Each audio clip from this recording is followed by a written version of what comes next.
श्रीमन्महागणाधिपते नमः। सर्वमंगलमांगल्ये शिवे सर्वार्थसाधिके शरण्ये त्र्यंबके गौरी नारायणी नमोस्तुते। अथ श्री निशुम्भवदनां नवमो अध्यायः। ध्यानम्।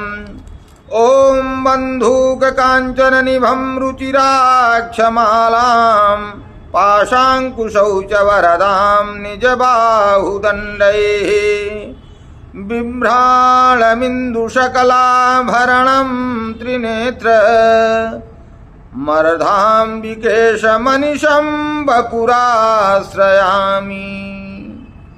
ओम राजोवाच विचित्रमिदमाख्यातं भगवन् भवता मम दिव्याश्चरितमाहात्म्यं रक्तबीजवधाश्रितं भूयश्चेच्छाम्यहं श्रोतुं रक्तबीजे निपातिते चकार शुंभो यत्कर्म निशुंभश्चातिकोपनः। मैं अर्धनारीश्वर के शिव विग्रह की निरंतर शरण लेता हूँ। उसका वर्ण बंधूक पुष्प और स्वर्ण के समान रक्त पीत मिश्रित है। वह अपनी भुजाओं में सुंदर अक्षमाला, पाश, अंकुश और वरद मुद्रा धारण करता है। अर्धचंद्र उसका आभूषण है तथा वह 3 नेत्रों से सुशोभित है। राजा ने कहा, भगवान आपके रक्त बीज के वध से संबंध रखने वाला देवी चरित्र का यह अद्भुत महात्म्य मुझे बतलाया। अब रक्त बीज के मारे जाने पर अत्यंत क्रोध में भरे हुए शुंभ और निशुंभ ने जो कर्म किया, मैं उसे सुनना चाहता हूं। ऋषि उवाच। तो ऋषि बोले, चकार कोपमतुलं रक्त बीजे निपातिते शुंभासुरो निशुंभश्च हते स्वन्ये सुचावे हन्यमानं महासैन्यं विलोक्यामर्षमुन्दहन् अभ्यधावन् निशुंभोऽथ मुख्यया सुरसेनया तस्यागतस्तथा पृष्ठे पार्श्वयोश्च महासुराः सन्तष्टौष्टपुटाः क्रुद्धा हन्तुं देवीमुपाययोः। आजगाम महावीर्यः शुंभोऽपि स्वबलैर्वृतः निहन्तुं चण्डिकां कोपात् कृत्वा युद्धं तु मातृभिः ततो युद्धमतीवासीत् देव्या शुंभ निशुंभयोः सरवर्षमतीवोग्रं मेघयोरिव वर्षतोः चिच्छेदास्तांश्चरास्ताभ्यां चण्डिका स्वसरोत्करैः ताडयामास चांगेषु शस्त्रौघैरसुरेश्वरौ निशुंभो निशितं खड्गं चर्मचादाय सुप्रभम् अताडयन्मूर्धनि सिंहं देव्या वाहनमुत्तमम् ताडिते वाहने देवी क्षुरप्रेणासिमुत्तमम् निशुंभस्याशुचिच्छेदः चर्मचाप्यष्टचन्द्रकम् छिन्ने चर्मणि खड्गे च शक्तिं चिक्षेपसोऽसुरः तामप्यस्तु द्विधा चक्रे चक्रेणाभिमुखागताम् कोपाधमातो निशुंभोऽथ शूलं जग्राह दानवः आयातं मुष्टिपातेन देवी तच्चाप्यचूर्णयत् आविध्याथ गदां सोऽपि चिक्षेप चण्डिकां प्रति सापि देव्या त्रिशूलेन भिन्ना भस्म त्वमागता ततः परशुहस्तं तमायान्तं दैत्यपुङ्गवम् आहत्य देवी बाणौघैर्पातयत भूतले तस्मिन्निपतिते भूमौ निशुम्भे भीमविक्रमे भ्रातर्यतीव संक्रुद्धः प्रेयौ हन्तुमम्बिकाम् सरथस्ततस्तथात्युच्चैर्गृहीत परमायुधैः भुजैरष्टाभिर्तुलैर्व्याप्याशेषं बभौ नभः तमायान्तं समालोक्य देवी शङ्खमवादयत् ज्या शब्दं चाभिधनुश्चकारातीव दुस्सहम् पूरयामास ककुभो निजघण्टा स्वनेन च समस्त दैत्य सैन्यानां तेजो वध विधायिना ततः सिंहो महानादैस्त्याजिते महामदैः पूरयामास गगनं गां तथैव दिशो दश। ततः काली समुत्पत्य गगनविष्मामताडयत कराभ्यां तन्निनादेन प्राक्स्वनास्ते तिरोहिताः। अट्टाट्टहासं शिवं स्युदूती चकारः तैः शब्दैर्सुरास्त्रेषु शुम्भः कोपं परं ययौ। दुरात्मतिष्ठतिष्ठेति व्याजहाराम्बिका यदा तदा जयेत्यभीतं देवैराकाश संस्थितैः। शुम्भेनागत्य या शक्तिर्मुक्ता ज्वालातिभीषणा आयान्ति वह्निकूटाभासा निरस्ता महोल्कया। सिंहनादेन शुम्भस्य व्याप्तं लोकत्रयान्तरम् निर्घाति निःश्वनो घोरो जितावनवनीपते। शुम्भमुक्ताक्षरान् देवी शुम्भस्तत्प्रहिताक्षरान् चिच्छेद स्वशरैरुग्रैः सदृशो अथ सहस्रशः। ततः सा चण्डिका क्रुद्धा शूलेनाभिजघानतं सतताभियतो भूमौ मूर्छितो निपपातः।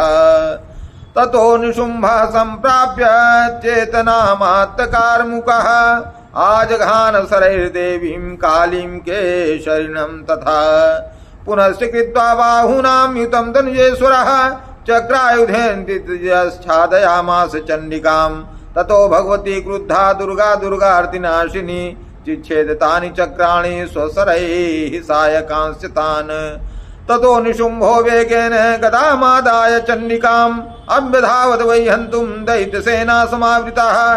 तस्यापतदेवाशु गदां चिच्छेद चण्डिका खड्गेन सितधारेण स च शूलं समाददे।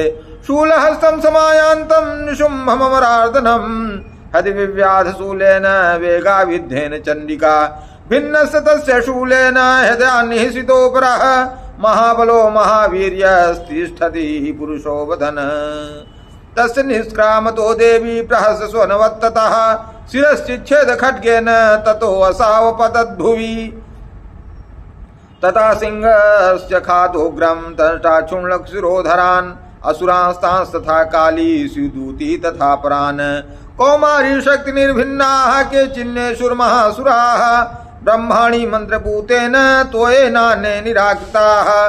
माहेश्वरी त्रिशूलेन भिन्नाः पेतुस्तथा परे वाराही तुण्डघातेन केचिच्चूर्णे कृता भुवि।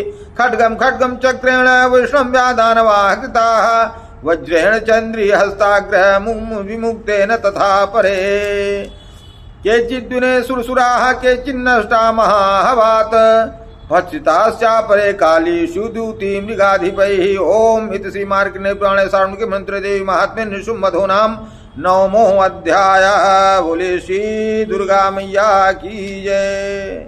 तो ऋषि कहते हैं, राजन, युद्ध में रक्तबीज तथा अन्य दैत्यों के मारे जाने पर शुंभ और निशुंभ के क्रोध की सीमा न रही। अपनी विशाल सेना इस प्रकार मारी जाती देख निशुंभ अपने अमरस में भर कर देवी की ओर दौड़ा। उसके साथ असुरों की प्रधान सेना थी। उसके आगे पीछे तथा पार्श्व भाग में बड़े बड़े असुर थे जो क्रोध से होठ चबाते हुए देवी को मार डालने के लिए आए। महापराक्रमी शुंभ भी अपनी सेना के साथ महात्रिगणों से युद्ध करके क्रोधवश चण्डिका को मारने के लिए आ पहुंचा। तब देवी के साथ शुंभ और निशुंभ का घोर संग्राम छिड़ गया। वह दोनों दैत्य मेघों की भांति बाणों के भयंकर विष्ट कर रहे थे। उन दोनों के चलाए हुए बाणों को चण्डिका ने अपने बाणों के समूह से तुरंत काट डाला और शत्रु समूहों की वर्षा करके उन दोनों दैत्यपतियों के अंगों में भी चोट पहुंचाई। निशुंभ ने तीखी तलवार और चमकती हुई ढाल लेकर देवी के श्रेष्ठ वाहन सिंह के मस्तक पर प्रहार किया। अपने वाहन को चोट पहुंचने पर देवी ने छुरप्र नामक बाण से निशुंभ की श्रेष्ठ तलवार तुरंत ही काट डाली और उसकी ढाल को भी, जिसमें 8 चांद जड़े थे, उसे खंड खंड कर दिया। ढाल और तलवार के कट जाने पर उस असुर ने शक्ति चलाई, किंतु सामने आने पर देवी ने चक्र से उसके भी 2 टुकड़े कर दिए। अब तो निशुंभ क्रोध से जल उठा और उस दानव ने देवी को मारने के लिए शूल उठाया, किंतु देवी ने समीप आने पर उसे भी मुक्के से मारकर चूर्ण कर दिया। तब उसने गदा घुमाकर चंडी के ऊपर चलाई, परंतु वह भी देवी की त्रिशूल से कटकर भस्म हो गया। तदंतर दैत्यराज निशुंभ को फरसा हाथ में लेकर आते देख देवी ने बाण समूहों से घायल कर धरती पर उसे सुला दिया। उस भयंकर पराक्रमी भाई निशुम्भ के धराशायी हो जाने पर शुंभ को बड़ा क्रोध हुआ और अंबिका का वध करने के लिए वह आगे बढ़ा। रथ पर बैठे बैठे ही उत्तम आयुधों से सुशोभित अपनी बड़ी बड़ी 8 अनुपम भुजाओं से समूचे आकाश को ढककर वह अद्भुत शोभा पाने लगा।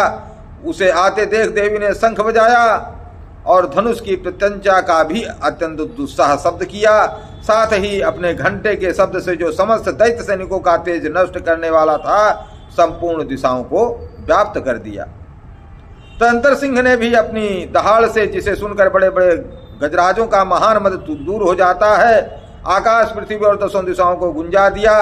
फिर काली ने आकाश में उछलकर अपने दोनों हाथों से पृथ्वी पर आघात किया और उससे ऐसा भयंकर शब्द हुआ जिससे पहले के सभी शब्द शांत हो गए। तत्पश्चात दूतों ने दैत्यों के लिए अमंगलजनक अट्टहास किया। इन शब्दों को सुनकर समस्त असुर थर्रा उठे, किंतु शुंभ को बड़ा क्रोध हुआ। उस समय देवी ने जब शुंभ को लक्ष्य करके कहा, ओ दुरात्मन, खड़ा रहा, खड़ा रहा। तभी आकाश में खड़े हुए देवता बोल उठे, जय हो, जय हो, जय हो। शुंभ ने वहां आकर ज्वालाओं से युक्त अत्यंत भयानक शक्ति चलाई। अग्नि में पर्वत के समान आती हुई उस शक्ति को देवी ने बड़ी भारी लूके से दूर हटा दिया। उस समय शुंभ के सिंहनाद से तीनों लोग गूंज उठे। राजन, उसकी प्रतिध्वनि से वज्रपात के समान भयानक शब्द हुआ, जिसने अन्य सब शब्दों को जीत लिया। शुंभ के चलाए हुए बाणों के देवी ने और देवी के चलाए हुए बाणों के शुंभ ने अपने भयंकर बाणों द्वारा सैकड़ों और हजारों टुकड़ों कर दिए। तब क्रोध में भरी हुई चंडिका ने शुंभ को शूल से मारा। उसके आघात से मूर्छित हो वह पृथ्वी पर गिर पड़ा। इतने में ही निशुम्भ को चेतना हुई और उसने धनुष हाथ में लेकर बाणों द्वारा देवी, काली तथा सिंह को घायल कर दिया। फिर उस दैत्यराज ने 10,000 बाहें बनाकर चक्रों के प्रहार से चंडिका को आच्छादित कर दिया। तब दुर्गम पीड़ा का नाश करने वाली भगवती दुर्गा ने कुपित होकर अपने बाणों से उन चक्रों तथा बाणों को काट गिराया। यह देख निशुम्भ दैत्य सेना के साथ चंडिका का वध करने के लिए हाथ में गदा ले बड़े वेग से दौड़ा। उसके आते ही चंडी ने तीखी धार वाली तलवार से उसकी गदा को शीघ्र ही काट डाला। तब उसने सूल हाथ में लिया। देवताओं को पीड़ा देने वाले निशुम्भ को सूल हाथ में लिए आते देख चंडिका ने वेग से चलाए हुए अपने सूल से उसकी छाती छेद डाली। सूल से विदीर्ण हो जाने पर उसकी छाती से एक दूसरा महाबली एवं महापराक्रमी पुरुष खड़ी रहा कहता हुआ निकला। उस निकलते हुए पुरुष की बात सुनकर देवी उठा कर ठठाका लगा करके ठहा करके हंस पड़ी और खड्ग से उन्होंने उसका मस्तक काट डाला। फिर तो वह पृथ्वी पर गिर पड़ा। तदनंतर सिंह अपनी दाढ़ों से असुरों की गर्दन कुचलकर खाने लगा। यह बड़ा भयंकर दृश्य था। उधर काली तथा शिवदूती ने भी अन्य दैत्यों का भक्षण आरंभ किया। कौमारी की शक्ति से विदीर्ण होकर कितने ही महादेव दैत्य जो है नष्ट हो गए। ब्रह्माणी के मंत्रपूत जल से निस्तेज होकर कितने ही भाग खड़े हुए। कितने ही दैत्य माहेश्वरी के त्रिशूल से छिन्न भिन्न हो धराशायी हो गए। वाराही के थुथुन के आघात से कितनों का पृथ्वी पर कचूमर निकल गया। वैष्णवी ने भी अपने चक्र से दानों के टुकड़े टुकड़े कर डाले। ऐन्द्री के हाथ से छूटे हुए वज्र से भी कितने प्राणों से हाथ धो बैठे। कुछ असुर नष्ट हो गए, कुछ उस महायुद्ध से भाग गए तथा कितने ही काली, शिवदूती तथा सिंह के ग्रास बन गए। इस प्रकार से मार्कंडेय पुराण के सावर्णिक मनवंतर की कथा के अंतर्गत देवी महात्म्य निशुम्भ वध नामक यह 9वां अध्याय पूरा हुआ। बोले श्री दुर्गा मैया की जय। हर हर महादेव। जय श्री कृष्ण, जय श्री राधे, जय दुर्गे, जय काली।